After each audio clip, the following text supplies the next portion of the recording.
Imagine being able to think in a healthy way, or living in a world of health education for all people worldwide. My guest today is Dr. Mohamud Verjee, who is a consultant at Hamad Medical Corporation and the Assistant Professor of Family Medicine in Medicine at Weill Cornell Medical College in Qatar. Dr. Verjee is globally recognized for his excellence in teaching. He has a strong interest in patient-centered care, and he is also helping to promote health and wellness in remote areas around the world. Dr. Verjee, it's great to have you here. It's my pleasure. Dr. Verjee, you have been a strong supporter of patient-centered care and a medical home for everyone. Can you tell us a little bit about these concepts? Well, the concept of a patient-centered medical home is one of the ability of a family or person to attend a place of health care, usually led by a physician with his or her team, and obtain full medical services, not only on an occasional basis, but on a long-term basis, in fact, a lifelong provision.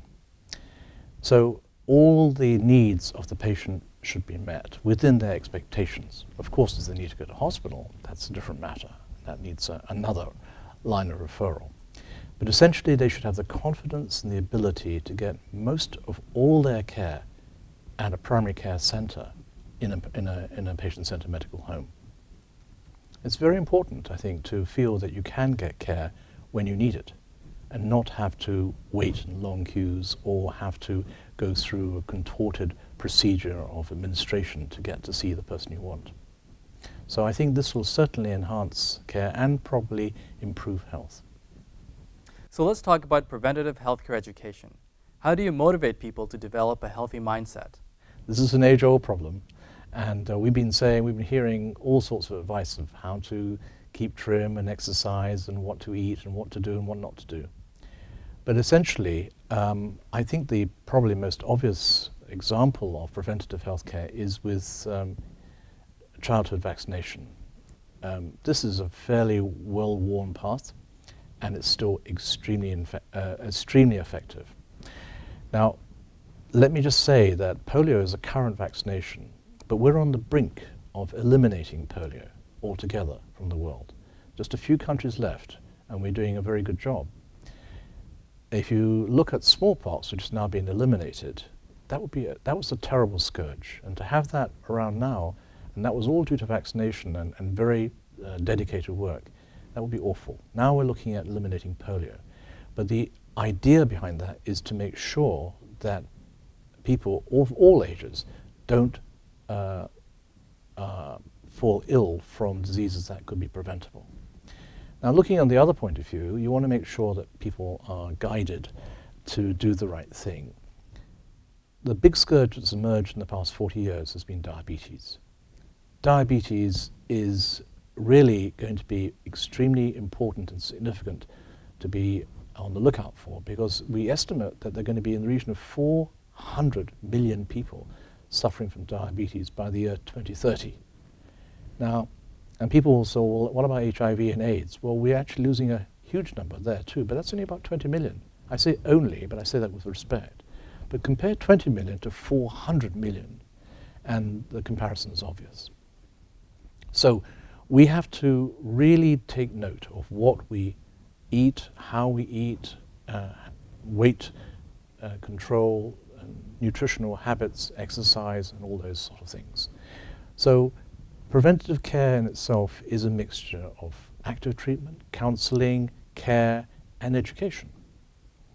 And I think that's certainly much more of an emphasis. I actually firmly believe it's much, much better to stop something happening by not going there than actually to go there and have to find the solution at a late stage.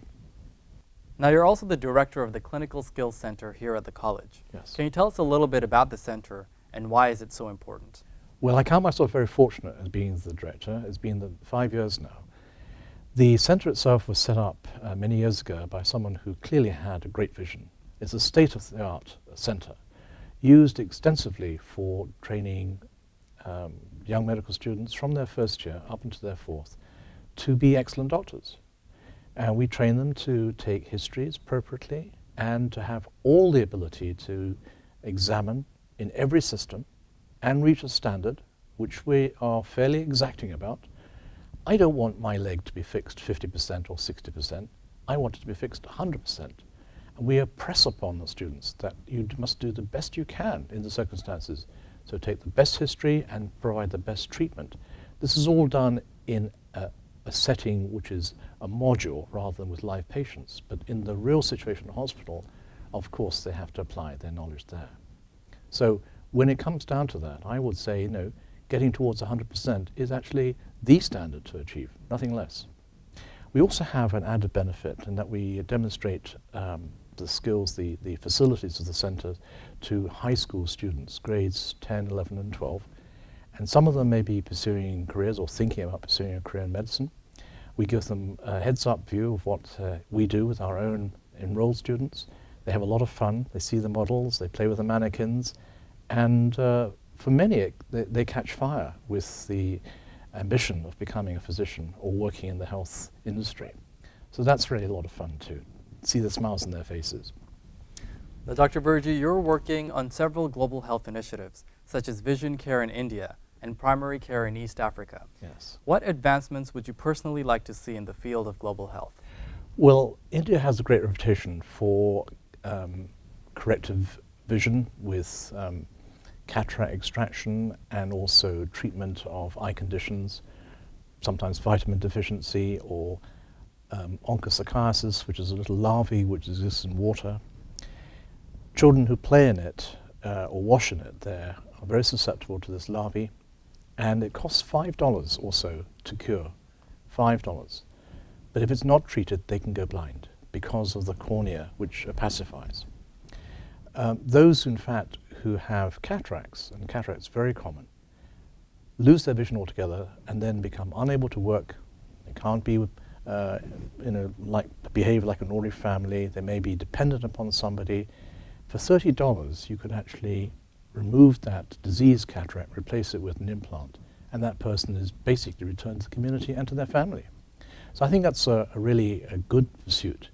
As far as other places in East Africa, primary care is going to be much more of an important part of health care. The authorities there realize that family medicine and primary care has a lot to contribute. Now, as they set it up, and they're being very proactive about it, there's a very exciting involvement with provision of health care there.